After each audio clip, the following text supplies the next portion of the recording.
Hello बच्चों, मैं आदित्य मिश्रा अपने इस चैनल में जिसका नाम है तीसरा क्लासेस आप सभी बच्चों का स्वागत करता हूं। तो देखिए बच्चे, अभी तक अब इसके पहले तक आपको जो क्लासेस बताई गई हैं, जो प्रोवाइड की गई हैं, वो आपको बताई गई हैं फंडामेंटल फोर्सेस के बारे में। फंडामेंटल फोर्सेस क्या है वो आपको बता दिया गया था। चूँकि चैप्टर फर्स्ट चल रहा है, 11th का फिजिकल वर्ड चल रहा है, तो आज चैप्टर के लास्ट टॉपिक पर हम चर्चा करेंगे, यानी लास्ट टॉपिक की बात करेंगे, जिस टॉपिक का नाम है कंजर्वेशन लॉ। देखिए, कंजर्वेशन लॉ आपने जैसे क्लास 9th या 10th तक आप पढ़े होंगे, बहुत सारे रूल्स आपने पढ़े होंगे जो कंजर्वेटिव रहते हैं, यानी कांस्टेंट रहते हैं, वो चेंज नहीं होते। क्या चेंज नहीं होते? तो उसी की जो आपके लॉज हैं उसी में हम यहाँ पे आपको पढ़ाएंगे कि कितने टाइप के आपके कंजर्वेशन ऑफ लॉज हैं, कि कितने टाइप के आपके कंजर्वेशन ऑफ लॉ हैं। आज उसकी हम बात करेंगे। तो चलिए, टाइम ज़्यादा वेस्ट ना करते हुए हम अपने टॉपिक पे चलते हैं। देखिए बोर्ड में क्या लिखा हुआ है, कंजर्वेशन लॉ। अच्छा, कंजर्वेशन क्या होता है, पहले ये चीज़ समझते हैं। कंजर्वेशन का मतलब होता है कंजर्व। कंजर्व का मतलब होता है कांस्टेंट, फिक्स्ड। क्या होता है? फिक्स्ड। नेचर में कुछ ऐसी फिजिकल क्वांटिटी है, नेचर में ऐसे कुछ फिजिकल क्वांटिटी है जो समय के साथ चेंज नहीं होती, वो फिक्स्ड होती है। This quantity is known as the conservative quantity. और जो क्वांटिटी, यानी जिस लॉ पर ये क्वांटिटी फॉलो करती है या अप्लाई करती है, this law is known as the conservative law. बात समझ में आई? डेफिनेशन क्या? यूनिवर्स में कुछ ऐसी क्वांटिटीज़ होती है जो फिक्स्ड होती है, वो कभी भी टाइम के साथ साथ ग्रोथ या इंक्रीज या डिक्रीज नहीं करती, फिक्स होती है। उस क्वांटिटी को हम क्या कहते हैं? कंजर्वेटिव क्वांटिटी कहते हैं। और जिस लॉ को वो फॉलो करता है, this law is known as the conservative law, यानी संरक्षण का नियम। क्या कहता है उसको? संरक्षण का नियम। हिंदी में, ये हिंदी यूपी बोर्ड वाले बच्चे समझ ले, कंजर्वेटिव लॉ को हम संरक्षण का नियम कहते हैं। चलिए, ये 4 टाइप्स के होते हैं। कितने टाइप के? आपके सिलेबस में 4 टाइप के दिए गए हैं। पहला आपका कंजर्वेशन ऑफ एनर्जी, दूसरा आपका क्या होता है? कंजर्वेशन ऑफ लीनियर मोमेंटम, तीसरा आपका होता है कंजर्वेशन ऑफ चार्ज, और चौथा आपका होता है कंजर्वेशन ऑफ एंगुलर मोमेंटम। यानी कंजर्वेशन ऑफ एनर्जी, ऊर्जा का सिद्धांत, यानी ऊर्जा संरक्षण का सिद्धांत या नियम। Conservation of linear momentum, linear momentum का मतलब होता है रैखिक आवेश का, ठीक है, यानी रैखिक आवेश का नियम जो है संरक्षण का नियम। कंजर्वेशन ऑफ चार्ज, यानी आवेश संरक्षण का नियम। कंजर्वेशन ऑफ एंगुलर मोमेंटम, यानी कोणीय संवेग संरक्षण। ये आपके 4 टाइप के होते हैं, ठीक है। तो देखिए, सबसे पहले चीज़ तो ये है, हम कंजर्वेशन ऑफ लॉ की बात करते हैं। कंजर्वेशन ऑफ लॉ क्या होता है? जैसे अभी जस्ट मैंने आपको बताया है, उसको थोड़ा फिजिकल वर्ड में, यानी फिजिक्स के शब्द में आप समझिए। देखिए, कंजर्वेशन ऑफ लॉ क्या कहता है? कंजर्वेशन लॉ ऑफ कहता है इन एनी फिजिकल प्रोसेस, ठीक है, कोई भी फिजिकल प्रोसेस होता है इन्वॉल्विंग द डिफरेंट फोर्सेस, जो अलग अलग फोर्सेस से इन्वॉल्व होता है, ठीक है, some physical quantity remain unchanged. अब मैंने भी आपको बताया कि कुछ ऐसी फिजिकल क्वांटिटी होती है जो रिमेन होती है, जो कभी भी चेंज नहीं होती, अनचेंज्ड होती है विद टाइम, टाइम के साथ। कुछ ऐसी फिजिकल क्वांटिटी होती है जो टाइम के साथ कभी भी चेंज नहीं होती है। This quantity is known as the physical, this quantity is known as the conservation quantity, conservative quantity. यानी अब क्या है? This quantity are called conserved quantity and the law which govern the conservation of these quantity are called conservation law या conservative law। this quantity यानी जो quantity समय के साथ साथ चेंज नहीं होती, समय के साथ साथ अनचेंज होती है, फिक्स होती है, रिजर्व होती है, वो क्वांटिटी हम क्या कहते हैं? कंजर्वेटिव क्वांटिटी कहते हैं। और इस क्वांटिटी के थ्रू कोई भी लॉ जब फॉलो करता है या कोई भी लॉ यूज़ किया जाता है, तो this law is known as the conservative law होता है। बात क्लियर हो गई? This is the definition of the conservative law, ठीक है। बहुत सिंपल से डेफिनेशन ऑफ कंजर्वेशन लॉ होती है। हिंदी में समझने के लिए थोड़ा सा समझिए। देखिए, अगर कोई फिजिकल, यानी कोई भौतिक राशि है, फिजिकल क्वांटिटी है, वो समय के साथ साथ अपने को चेंज नहीं कर रही है, समय के साथ साथ अपने को चेंज नहीं कर रही है, तो ये वो हमारी जो राशि होती है, वो हमारी कौन सी राशि हो जाएगी? संरक्षण राशि हो जाएगी। और संरक्षण राशि से जो लॉ हमारे बनते हैं, जो लॉ बनाए जाएंगे, जो लॉ बताए जाएंगे, वो लॉ हमारे क्या होते हैं? उसी लॉ को हम कह सकते हैं कि कंजर्वेशन लॉ है, संरक्षण का नियम है। सबसे पहले हम बात करते हैं कंजर्वेशन ऑफ एनर्जी की। किसकी बात करते हैं? Conservation of energy. देखिए, कंजर्वेशन ऑफ एनर्जी बहुत ही सिंपल सा है। एंड डेफिनेशन क्या होती है? देखिए, आपको इसमें डेफिनेशन सिर्फ समझाना है, एक दो एग्जाम्पल देने, और आपका आज का जो है क्लास ख़त्म हो जाएगा। मीन्स आपका physical word art chapter complete हो जाएगा। कल से जो आपको हम पढ़ाएंगे वो डायमेंशन पढ़ाएंगे। चलिए कंजर्वेशन ऑफ एनर्जी की बात करते हैं। देखिए कंजर्वेशन ऑफ एनर्जी ये कहती है, इंग्लिश में पहले समझिए, energy never be destroy and never be obtained, it's convert one form to another form.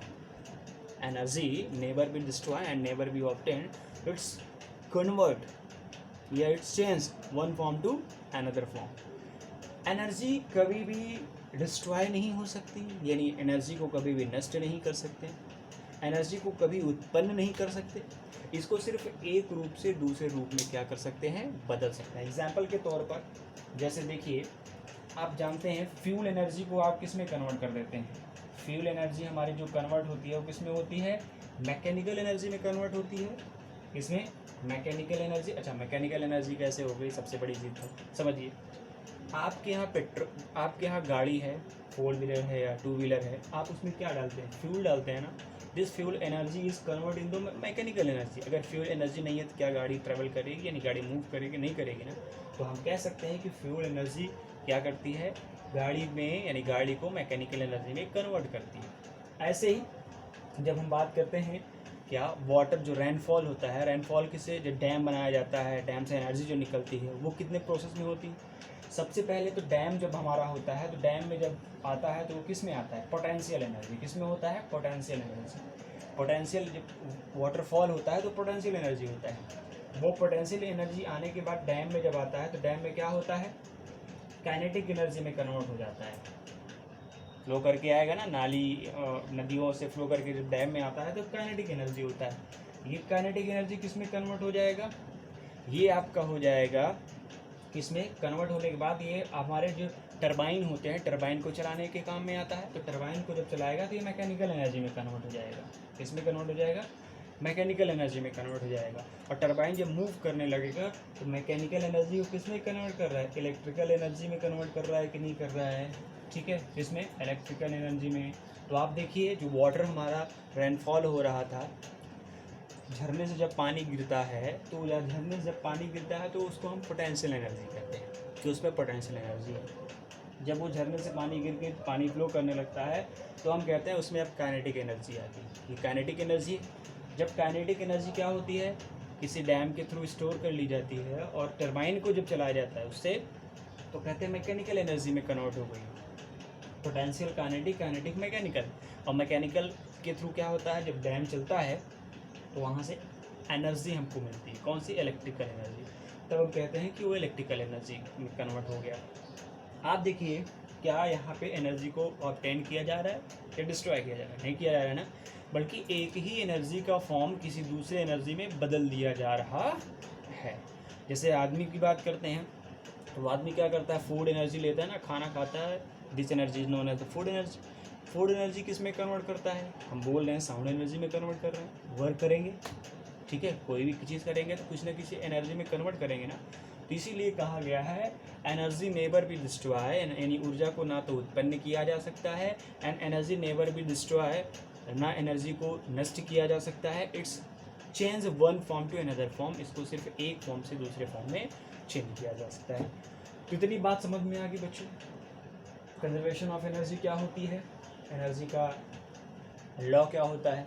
चलिए अब हम बात करते हैं दूसरी, कौन सी एनर्जी की बात करते हैं, अब हम बात करेंगे कंजर्वेशन ऑफ लीनियर मोमेंटम। ये थोड़ा समझने वाली चीज़। देखिए इसको थोड़ा से आप समझेंगे तो थोड़ा से आपको ऐसा लगेगा कि जैसे ये आपका न्यूटन्स का फर्स्ट लॉ करता है मोशन का। न्यूटन का जो फर्स्ट लॉ है वही है। न्यूटन का फर्स्ट लॉ क्या होता है, न्यूटन का फर्स्ट लॉ ये है कि अगर कोई एक ऑब्जेक्ट है जिस फॉर्म में है उसी फॉर्म में बने रहेगी। कब तक रहेगी, जब तक कि उस पर कोई एक्सटर्नल वर्क नहीं करेगी, यानी एक्सटर्नल फोर्स नहीं लगाएंगे। जैसे एक ऑब्जेक्ट है, अगर वो रुकी है तो रुकी रहेगी, और थोड़ा सा हमने इस पर एक्सटर्नल यानी एजेंट के थ्रू हमने वर्क कर दिया तो ये क्या करेगा, मूव करना स्टार्ट कर देगा। तो यही कंजर्वेशन ऑफ लीनियर मोमेंटम क्या कहता है। कंजर्वेशन ऑफ लीनियर मोमेंटम आपका ये कहता है, समझिए, this law states it's no external force act on a system. भी इंग्लिश में समझिए, हिंदी में समझा रहे हैं। This law states if no external force act on a system then its linear momentum as a constant क्या होता है, या रिमेन, ठीक है। यानी ये लॉ ये कहता है कि अगर किसी भी ऑब्जेक्ट पर, इस पे किसी भी ऑब्जेक्ट पर अगर कोई भी एक्सटर्नल फोर्स नहीं लग रहा है, किसी भी ऑब्जेक्ट पर कोई भी एक्सटर्नल फोर्स नहीं लग रहा है, तो उस कंडीशन पे उस ऑब्जेक्ट का जो लीनियर मूवमेंट होता है वो कांस्टेंट होगा। अच्छा, लीनियर मूवमेंट क्या होता है, P इक्वल्स टू mv होता है कि नहीं होता है, mass into velocity is known as the linear movement. इसका मतलब क्या है, मास तो कांस्टेंट नहीं हो सकता है, मास तो चेंज नहीं हो सकता ना, वेलोसिटी ही तो चेंज हो सकती है। तो क्या हो गया है, इसका मतलब किसी भी वो ऑब्जेक्ट पर, अगर किसी भी ऑब्जेक्ट है, कोई भी ऑब्जेक्ट है या कोई सिस्टम है, कोई बॉडी है, उस पर अगर कोई भी एक्सटर्नल फोर्स नहीं लग रहा है तो उसके वेलोसिटी में कोई चेंजिंग नहीं होगी, कांस्टेंट बनी रहेगी, रिमेन बनी रहेगी। तो उस कंडीशन में लीनियर मोमेंटम भी क्या होगा, बना ही रहता है। अच्छा, इसके लिए अगर हम आपको कोई एग्जांपल दें तो देखिए एग्जांपल क्या है। सबसे पहले तो जैसे मान के चलो, सपोज करो एक ऑब्जेक्ट है, ठीक है, उस ऑब्जेक्ट को आपने यहाँ हाथ में रख लिया। अब इस पर कोई भी एक्सटर्नल फोर्स नहीं काम कर रहा है। क्या कर रहा है, कोई एक्सटर्नल फोर्स नहीं काम कर रहा है, तो ये हमेशा उसी फॉर्म में रहेगा ना, जिस फॉर्म में ये रहना चाहेगा, कभी भी चेंज नहीं होगा, कभी भी ये चेंज नहीं होगा ना। अगर ये चेंज हुआ इसका मतलब क्या हुआ कि इसका लीनियर मोमेंटम कांस्टेंट नहीं है। बात समझिए। दूसरा, जैसे मान के चलो, अभी इनर्शिया मत समझिए उसको, मान चलिए गाड़ी पे आप बैठे हैं, कोई एक्सटर्नल फोर्स आपका नहीं लग रहा है, या कुछ लोग कहते हैं कि स्पेस में आदमी मूव करता रहता है, कंटिन्यू मूव करता रहता है, यानी स्पेस में अगर हम किसी चीज़ को छोड़ देते हैं तो हवा जैसा उड़ता रहता है। क्यों उड़ता रहता है, क्योंकि वहाँ पर कोई भी एक्सटर्नल फोर्स नहीं है, और जहाँ एक्सटर्नल फोर्स नहीं होता वहाँ पर क्या होता है, लीनियर मोमेंटम कांस्टेंट होता है। तो उसको जैसे छोड़ दोगे, तो उसको छोड़ दोगे ऐसे, थोड़ा सा स्पीड में छोड़ोगे तो वो मूव करता रहेगा। कब तक, कंटिन्यू मूव करता रहेगा।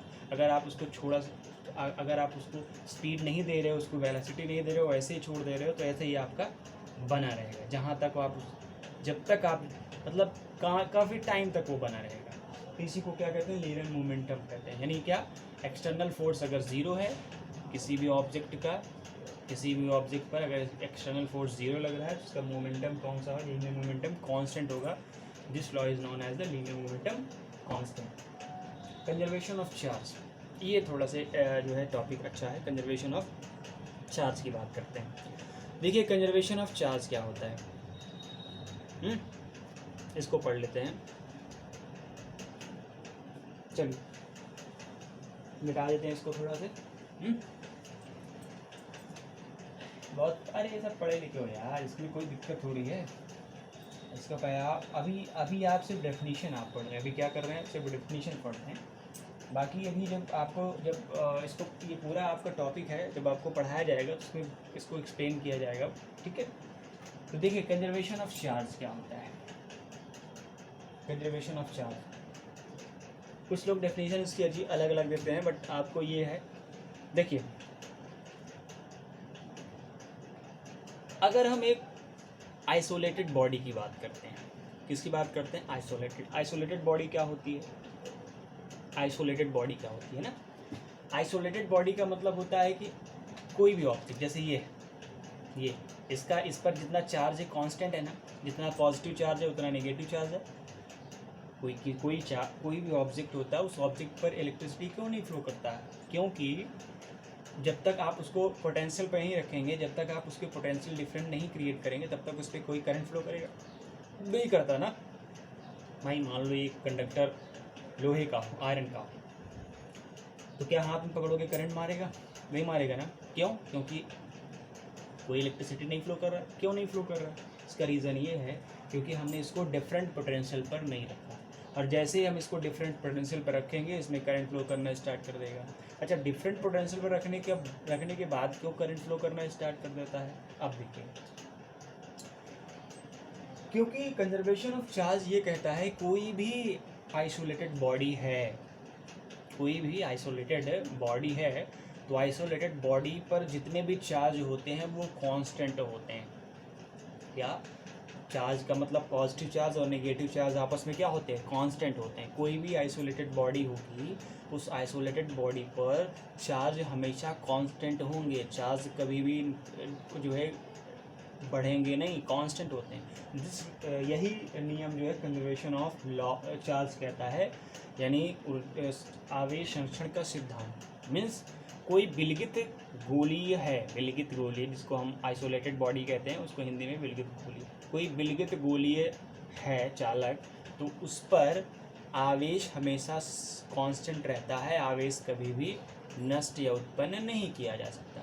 जैसे एक्सप्लेन करने के लिए देखिए, अगर हम यहाँ पे क्या लेते हैं, एक प्रोटॉन लेते हैं, प्रोटॉन को हमने प्लस ही, क्योंकि प्रोटॉन पर चार्ज आपका प्लस ही ले लिया, एक हमने क्या ले लिया, एक इलेक्ट्रॉन ले लिया, क्या ले लिया, एक इलेक्ट्रॉन ले लिया।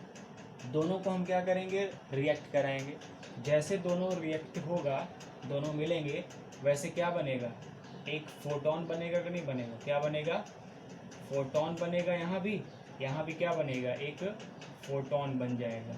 इसका मतलब ये है, अब देखिए रिएक्शन से, यानी before the collision and after the collision, एक इलेक्ट्रॉन ले लिया, एक प्रोटॉन ले लिया, दोनों का कॉलिजन करा दिया। कॉलिजन मतलब दोनों को टकरा दिया, आपस में मिला दिया। मिलने के बाद दो फोटोन बन जाएंगे। अब देखिए फोटोन पर कोई चार्ज नहीं होता, जीरो चार्ज इस पर होता है, इस पर भी जीरो चार्ज होता है। अब आप बिफोर द कॉलिजन के पहले चार्ज की बात करेंगे तो प्लस ई है और माइनस ई है, आपस में कैंसिल हो जाएंगे।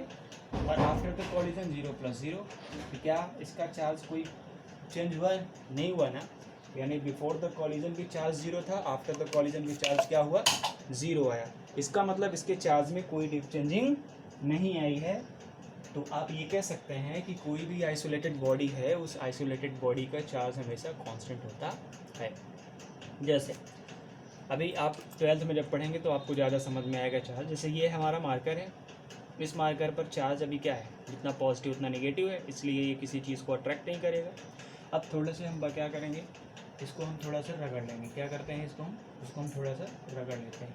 और जैसे इसको रगड़ेंगे, रगड़ने के बाद क्या होता है, इसमें कागज़ के छोटे छोटे टुकड़े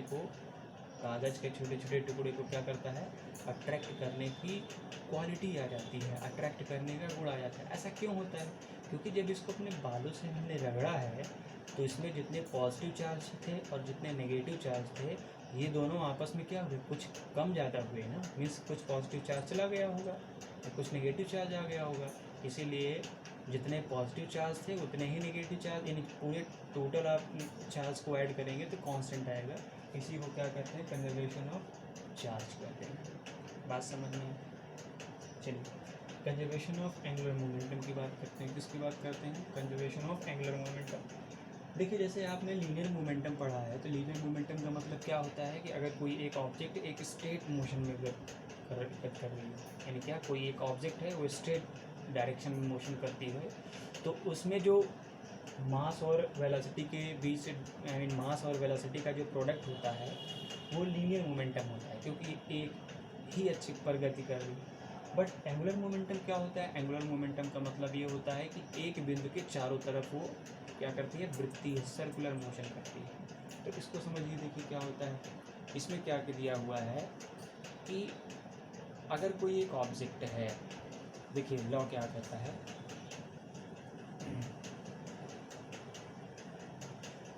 अगर कोई एक ऑब्जेक्ट है, क्या है, अगर कोई एक ऑब्जेक्ट है, ठीक है, और वो एंगुलर मोमेंटम कर रहा है, कैसा कर रहा है, एंगुलर मोमेंटम कर रहा है, तो अगर उस ऑब्जेक्ट पर कोई भी एक्सटर्नल फोर्स नहीं काम करेगा, क्या, कोई भी एक्सटर्नल फोर्स नहीं काम करेगा, तो वो ऑब्जेक्ट, उस ऑब्जेक्ट का जो एंगुलर मोमेंटम होगा हमेशा कांस्टेंट होगा। सिंपल सी डेफिनेशन, जैसे एक ऑब्जेक्ट है यहाँ पे, ये इसका सेंटर है, ये मोशन कर रहा है, अगर इस पर कोई भी एक्सटर्नल फोर्स नहीं कर रहा है तो ये इसका एंगुलर मोमेंटम क्या होगा, कांस्टेंट होगा। क्या होगा, कांस्टेंट होगा, ठीक है। अगर इस पर एक्सटर्नल फोर्स काम करना शुरू कर दिया तो कांस्टेंट नहीं होगा। इसी को क्या कहते हैं, कंजर्वेशन ऑफ एंगुलर मोमेंटम। देखिए अभी आपको सिर्फ इसको मैंने एक्सप्लेन किया है, समझाया है। बाकी आप जब 3rd या 4th चैप्टर पढ़ेंगे इसमें, 11th में ही, तो वहाँ पे आपको अच्छी तरीके से बताया जाएगा कि एंगुलर मोमेंटम क्या है, एंगुलर मोमेंटम की डेफिनेशन क्या है, ये सारी चीज़ें आपको बताई जाएगी, ठीक है। तो यह आपका पूरा जो कंजर्वेशन ऑफ लॉ था, ये पूरा हमने आपको एक्सप्लेन कर दिया, पूरा हमने आपको समझा दिया। यही आपका जो है इतना ही आपका कंजर्वेशन ऑफ लॉ है। दूसरी चीज़ ये है कि प्लीज़ आप अपने दोस्तों के साथ वीडियो शेयर करिए। अगर आपको वीडियो पे कोई चीज़ समझ में नहीं आती, कोई आपको दिक्कत होती है, तो कमेंट बॉक्स में कमेंट करिए। ज़्यादा से ज़्यादा अपने दोस्तों के साथ शेयर करिए, क्योंकि अपनी क्लास जब बढ़ेगी तो का भी मन लगेगा, क्योंकि कंपटीशन आपका भी अच्छा लगेगा और हमको भी पढ़ाने में अच्छा लगेगा, बच्चों का व्यूज़ आएगा, कुछ क्वेश्चन पुट अप होंगे उसमें अच्छे अच्छे, जो कि आपको पता चलेगा उस क्वेश्चन के बारे में, उसके आंसर। तो थोड़ा एक्चुअली क्या है, जब आप पढ़ने जाते हो, अगर आप एक ही अकेले स्टूडेंट्स रहते हैं तो आप उस तरीके से उस पढ़ाई को नहीं कर पाते, यानी आपको जो चाहिए वो अच्छी तरीके से नहीं मिल पाता। बट अगर कई सारे स्टूडेंट्स होते हैं तो उसमें कंपटीशन आ जाता है, एक एक क्वेश्चन ऐसे पुटअप किया जाता है कि बच्चों को थोड़ा सा लगता है कि हाँ यार चलो ठीक है, क्वेश्चन अच्छा है। तो आप लोगों से रिक्वेस्ट है कि प्लीज़ वीडियो को लाइक करिए और अपने दोस्तों के साथ शेयर करिए। तो इसी के साथ जो है आज की क्लास ओवर होती है। अब नेक्स्ट डे से, चूँकि ये पहली क्लास थी फिजिकल वर्ड, यही में पढ़ना था, कंप्लीट हो गई। नेक्स्ट डे आपको जो पढ़ाएंगे वो हम डायमेंशन पढ़ाएंगे। डायमेंशन क्या होती है, डायमेंशन के एप्लीकेशन क्या होते हैं, ये आपको पढ़ाया जाएगा और कुछ क्वेश्चन डायमेंशन से लगवाए जाएंगे। तो ठीक है बच्चों, बाय।